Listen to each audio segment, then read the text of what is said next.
Bismillah ar-Rahman ar-Rahim. Surah Al-Maa'idah, Ayah 106.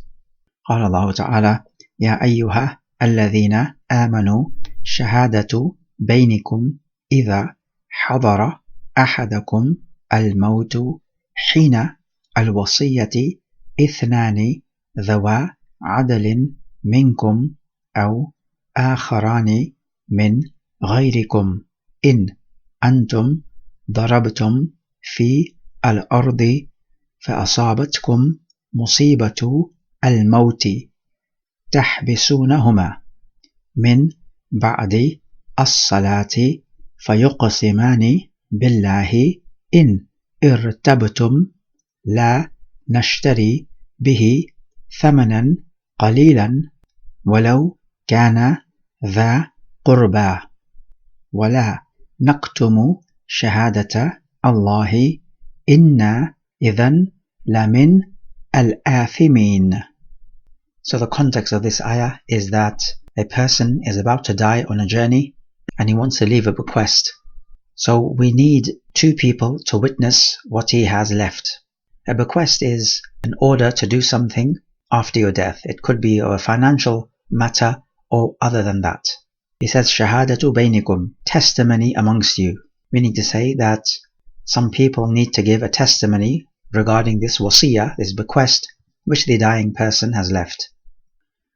So he says, Ithnani, two people, dhawa, meaning companions of, adl, companions of justice, meaning two just people. And just people, they say, are those who do not commit major sins, except that they repent from it, and they do not commit any minor sins continuously. Now this certainly may be the case for adl in terms of the men in the chain of narrators, but with the shahada of a court case, we can say that anyone whom we trust to be a trustworthy witness, then we may take him on. Because if we are too strict, then the rights will be lost. He says, أو آخران, or two others, من غيركم, from other than you, meaning from the kuffar. So here we can accept the testimony of the kuffar if there are no Muslimin to give the testimony about the dying person's bequest. And this is going to be in a case of darura, such as this scenario here, in a journey. He says, In antum darabtum fil ardi. Daraba means to strike. But when you strike the earth or the land, it means you travel out in the land. So these two witnesses, whether they be from the Muslims or two witnesses from the kuffar, if you cannot find any Muslims, and these two kuffar witnessed the wasiyah, تحبسونهما, you hold them back after the salah. The Mufassirin say this refers to the Salat al-Asr. And it is also said that it could be any salah, because the ayah does not specify any salah. And the reason why you hold them back after the salah is because there is a congregation and there are many people to listen to this testimony. So if you give a testimony amongst many people, then you're going to be more on guard and more self-conscious about what you are saying. So these two witnesses, when they give the testimony, the ayah tells us that if you doubt, in irtabtum, meaning to say if the inheritors of the deceased, or the musa lahu, the executor of the bequest, the one who is going to carry it out, if there is any doubt, then the ayah says, فَيُقْسِمَانِ بِاللَّهِ, they will take an oath, a qasam, by Allah. Of course, all oaths must be by Allah. They will say, Wallahi, la nashtari bihi thamanan, we are not purchasing with this oath of ours a price. That is to say, through this oath of ours, we do not aim to gain any worldly, materialistic advantage. وَلَوْ كَانَ ذَا قُرْبَى, meaning even if we have to testify against our own relative, we will not lie. Because of course, people closely related to each other may show favoritism to each other because of their close relationship. But of course that is haram in a testimony. The testimony must be a testimony of truth, whether it is for your relatives or against. And they say that we will not make kitman, concealment of the testimony of Allah. It is called the testimony of Allah because it is Allah who orders you to testify and to make the truth plain in a court case, or in any case where there are rights of people involved. Then he says, Inna idhalla min al-athimin, because if we did do that, we would be of the sinful. Ayah 107 continues right on.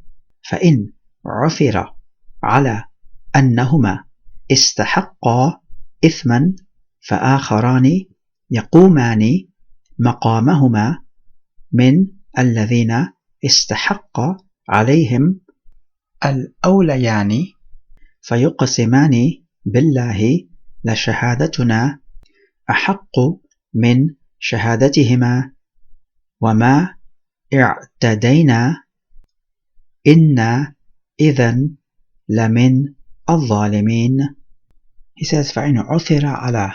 The verb is عَثَرَ يَعْثُرُ عُثُورًا عَلى شَيْءٍ, which means to detect something. It can also mean to stumble over something, but in this case it means to detect. So it means if it is detected that they are istahaqqa, worthy of ithm, of sin, meaning you've detected that they are lying in their testimony, or perhaps even altered the truth in their testimony, so that they did not testify with 100% accuracy. So in this case he says, فَآخَرَانِ, two other people, يَقُومَانِ, will stand up, مَقَامَهُمَا, in their place of standing. So the next two will stand in the place of the previous two to give testimony. Al-awlayani, from awla, meaning more worthy or closer. So the next two witnesses are closer to the deceased. They're from his inheritors. So the word al-awlayani, meaning closer or more worthy, is a sifa, is a description of the word akharani, meaning two others. So that is to say, two others who are more closely related to the deceased. But what makes this understanding so difficult is that the word akharani and awlayani are not mentioned together, because normally the sifa, the description of a noun, is mentioned along with it. But in this ayah they are not, so it makes it more difficult to understand. So when he says مِنَ الَّذِينَ اسْتَحَقَّ عَلَيْهِمْ, from those against whom is the right, what does this mean? It means that if somebody is going to testify that a deceased person is leaving a wasiyah, then this is going to harm the inheritors, because it just means they receive less of the inheritance money. So the wasiyah is a haqq against the inheritors. This is why you're only allowed to leave at most a third of your wealth as a wasiyah, because it will prove to be injurious to your inheritors. So he says, istahaqqa alayhim. The haqq is against them, meaning the inheritors. The right is against the inheritors. Because like we say, the wasiyah is not for the inheritors. It's not in their favor. It is against them. And he says, al-awlayani, awla meaning nearer or more worthy. That is, the people who are nearer to the deceased. So that would be his or her inheritors. We may then say that awlayani is a sifa of akharani, even though they are not mentioned side by side, because a description normally is mentioned alongside the noun. Here there is a gap between them, which makes the matter a little more difficult to understand. But these three ayat, 106, 107, 108, are the most difficult of all the ayat of the Quran to understand, because of the way the words are arranged. So he says the second two, فَيُقْسِمَانِ بِاللَّهِ, they take an oath by Allah. So we're talking about the inheritors now. So they will testify that our oath is more worthy to be accepted than the oath of the first two. The oath of the second two, the inheritors, they're going to take an oath that the first two were dishonest in their oath. They say, وَمَا اعْتَدَيْنَا, we have not made i'tida, meaning transgress the limits, as in we have not altered the truth, we are speaking truthfully, because if we did, we would be from the zalimin, because anyone who commits sin is actually oppressing his own self. The testimony of the last two witnesses would be to deny the wasiyah, because the wasiyah is injurious to the inheritors, and the last two witnesses are inheritors.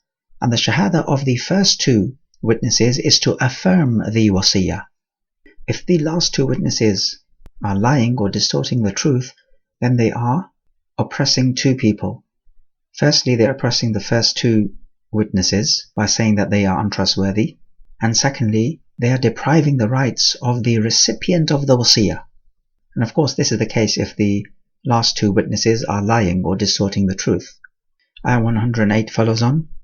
ذَلِكَ أَدْنَى أَنْ يَأْتُوا بِالشَّهَادَةِ عَلَى وَجْهِهَا أَوْ يخافوا أن ترد أيمان بعد أيمانهم واتقوا الله واسمعوا والله لا يهدي القوم الفاسقين. He says that is adna, closer, meaning to say this idea of making the first two witnesses witness in front of a gathering and having their testimony rejected and replaced by the testimony of the inheritors. This system is closer and more likely to make the first two witnesses bring their testimony ala wajhiha, on its face. So that means that this is more likely that the first two witnesses will bring forth their testimony accurately, meaning they will relate to us exactly what they saw and heard without distorting anything.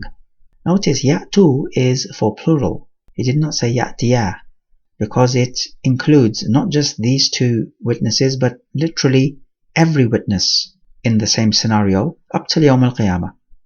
He says, or they would fear that other oaths would be admitted after their oaths, meaning that the oath would be given to the inheritors and that their oaths, the first two witnesses, their oaths would be rejected. And of course they do not want their oaths to be rejected. And then he ends by saying, have taqwa of Allah and isma'u, hear, meaning to say hear and obey, not just merely hear, because that would do you no good. And he says that Allah does not guide the fasiqeen, the rebellious, sinful people. Now these three ayat do have a context. It was an event that took place. It is narrated in Sunan Abi Dawud. It is authentically reported that a man from Banu Sahm, who was a Muslim, travelled out with two other men who were Christians, Tamim ad-Dari and Adi ibn Badda. The Muslim man from Banu Sahm died in a land where there were no Muslims, so only his two Christian companions were left. So these two men returned with the inheritance of the Sahmi. However, the inheritors of the Muslim man, when they looked at the wealth, they said that this wealth is missing a silver cup with some gold stripes. It was an expensive cup. So where is it? The two Christians said, no, this is the only wealth that he gave to us. We do not know anything about this cup that you're talking about. So because the inheritors were in doubt, they had the two Christians take an oath, which they did. Thereafter, they found the cup in Mecca, and when they asked the person holding the cup, how did you obtain this cup? He told them that Tamim ad-Dari and Adi ibn Badda sold it to him. So this means that the two Christians did know about this cup. Not only that, but they sold it and earned themselves some fat cash. So they were lying in their oaths all along, just for the sake of money. So two men from the inheritors of the Muslim man from Banu Sahm who died stood up and took an oath, saying that their testimony is more reliable than the testimony of the two Christians, and that this cup belongs to them as inheritance. And it was about this scenario that these ayat were revealed. That is to say, as a response to this episode. Okay, so let's reflect on all of these three ayat together. The main lesson we may learn is that kuffar are allowed to stand as a witness in a case of darura. Normally we would not allow kuffar to stand as witness, but in a darura case we are allowed. Some scholars say that the ruling of this ayah is abrogated and the kuffar are not allowed to stand as witnesses. However, you can see that this ayah in Surah Al-Maa'idah, was one of the last surah to be revealed. Nothing in Surah Al-Maa'idah is abrogated.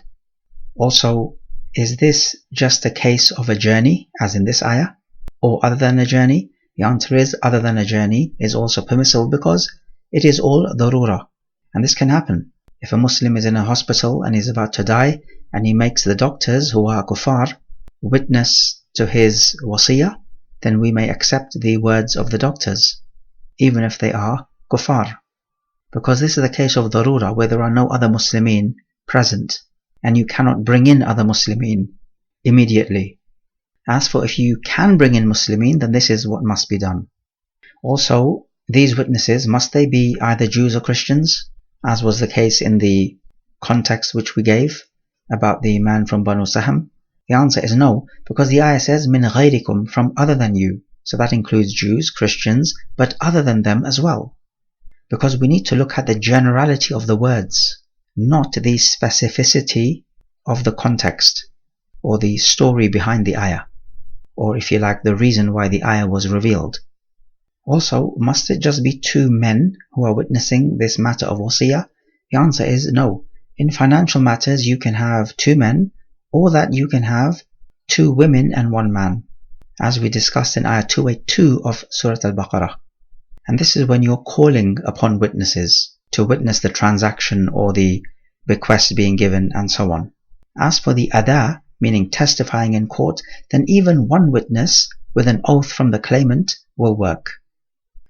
Also, the context of this ayah, or the story behind it, talks about a wasiyah, but the ayah is general. The testimony could be for anything, even other than a wasiyah. We also take that if you're about to die, then you can leave a bequest. If it is to do with your wealth, then you can only give up to 1/3 in charity because you do not want to harm your inheritors. Also, we take that you need to bring forth two just witnesses. This is when you're asking people to witness what you're doing. This is called tahammul, when they take on the witnessing. You must only ask the just people. Those are the people who do not commit major sins and do not persist in minor sins without repenting. And they also have muru'ah, proper manners and characteristics deemed proper in society.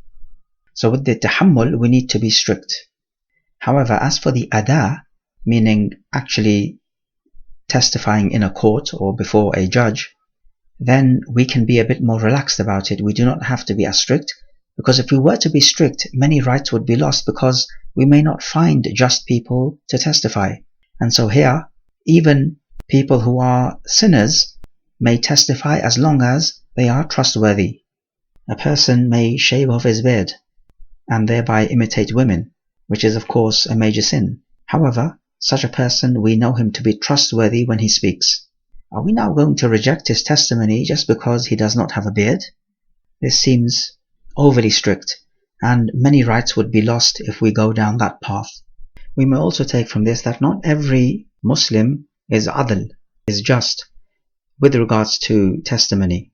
Because if that were the case, then there would be no need for Allah Jalla wa Ala to say, ذَوَا عَدْلٍ مِنْكُمْ, two just people amongst you. Because if everyone is just, then what's the point of saying two just people amongst you? It's like saying two humans amongst you. Well, every one of us is a human. So what would be the point in saying that? So this means that we need to check if people are just or not. Okay, we find that the normal rule is that the kuffar are not to testify in matters pertaining to the Muslimin, but can kuffar testify in matters pertaining to themselves? Kuffar against a kuffar, or a kuffar for a kuffar, in matters pertaining to just kuffar? The answer is yes. Otherwise it will mean that we are not implementing justice amongst the kuffar, if there is no such thing as a court of law where people testify. Also, we learn that if the kuffar are giving the testimony, then we are to hold them back until after the salah. As we said, giving a testimony amongst this congregation will make the witnesses more self-conscious and more likely to speak the truth. However, there is a question mark here. The ayah says that we hold them back after the salah, and according to the generality of this ayah, it could be any salah, even though some mufassirin said Salat al-Asr. Anyway, we hold them back after the salah, and they take an oath by Allah. The ayah says, in irtabtum, if you doubt that they are speaking the truth. So if we doubt that they are speaking the truth, then do we hold them back after Asr and make them take an oath by Allah? Or is it the case that if we doubt about their testimony, then they are just to take an oath by Allah? The ayah could mean this and that. So we could either say that we hold them back after the salah, whether we doubt them or not. As for them taking an oath by Allah, then that is only if we doubt their testimony.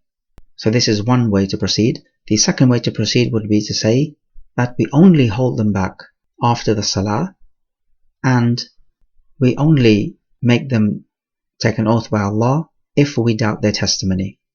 The matter is ijtihadi, and Allah knows best. The safer way probably is to hold them back after the salah, come what may, whether we doubt them or not, just to be sure that we are putting pressure on them to speak accurately. Then thereafter, if we doubt, then they take an oath by Allah that what they are saying is the truth. We also take that the kuffar must take an oath, if we doubt about them, by Allah. Even if he's a Christian who takes Isa a.s. as a god, he must still take an oath by Allah, because even Christians do believe in Allah. It's just that they also believe that Isa a.s. is Allah himself. But they must not take an oath by Isa. Okay, what about an atheist? He does not believe in God in the first place. Well, in this case, we cannot ask him to take an oath, because an oath has to be by Allah and nothing else. If he is a mushrik, then even the mushrikun do believe in the ultimate highest power, and so they should not therefore have any problem in taking an oath by Allah. The problem with the mushrikun is not that they disbelieve in Allah, but rather they worship other than Allah. We can even extend this rule as well, this idea of ensuring that people speak the truth. For example, the qadi could have people testify in private so that their stories match up. And we do find police and authorities doing this, which is absolutely fine. Note here, you're not allowed to lie to anyone. You're not allowed to say to person A that person B acknowledged and admitted that he committed the crime. So will you do the same thing? And this is the case if person A and B are both suspected of committing a crime. This would be lying. However, you can use equivocation in such cases, but you're not allowed to outright lie. We also take that the two witnesses must declare that they are not gaining any worldly benefit and that they are testifying the truth, even if they have to testify against a near relative, and that they are not concealing anything in this testimony. They do not have to use the words which are used in the ayah, but the meaning would do, because these are not words in which you perform an act of ibadah, such as reciting Surah Al-Fatiha in the salah. That has to be word for word. We also find that concealing any part of your testimony is sinful, as we clearly see from the ayah. We also take that it is possible and permissible to investigate the claims made by the witnesses, because the ayah says that if it becomes known that they have been dishonest. So the way it will become known is when you investigate. In this ayah we also find that the inheritance goes to the nearest relatives. Note the word al-awlayani, meaning to say most closely related to the deceased, and they have the most right to the inheritance. We also notice some subtle wording. When the next two stand up to witness, they do not say that the testimony of the first two was completely and 100% wrong. No, they say that our testimony is more worthy to be listened to than their testimony, because you could still be wrong. We are not 100% sure of anything, but we go with what we are more than 50% sure of. That is what is predominant in our thoughts, because we can hardly ever be 100% sure as to who is right and who is wrong. We also find that the second two, they affirm that their testimony is more worthy, and they also negate that they are not transgressing the limits in lying. We also notice that if the first two are giving a false testimony, then they are called athimin, and the second two zalimin, because we said if the second two are lying, then not only are they taking money that is not theirs, but also they are rejecting the testimony of the first two. And if the testimony of the first two happen to be correct, then that is a transgression against the first two witnesses. So there are two sins involved here. So zalimin is worse than athimin. We may also note that the ayah tells them to testify after the salah, and this is to make them more self-aware and self-conscious. We can employ other measures as well. The matter is flexible. The qadi might decide, if he doubts about the testimony of some witnesses, to make them take an oath at the minbar of the Prophet, for example, some place which is a bit more sacred, to make people a bit more self-conscious, so they watch what they say. We also take the obligation of taqwa of Allah Jalla wa Ala as usual. We also take that Allah does not guide the rebellious and sinful people. One might say, but Allah guides rebellious people all the time. And the answer is that when He says in the ayah that He does not guide the fasiqeen and that He does not guide the kafirin, then he's talking about those people who are decreed to die upon kufr. So when Allah seals their hearts, no one can guide them. And Allah certainly does not guide them because He has sealed their hearts. Of course, a person could be the most sinful in the world, but we do not know if Allah has actually sealed his heart or not. And we do not know if he will be guided in the future. That knowledge is for Allah alone. هذا والله أعلم.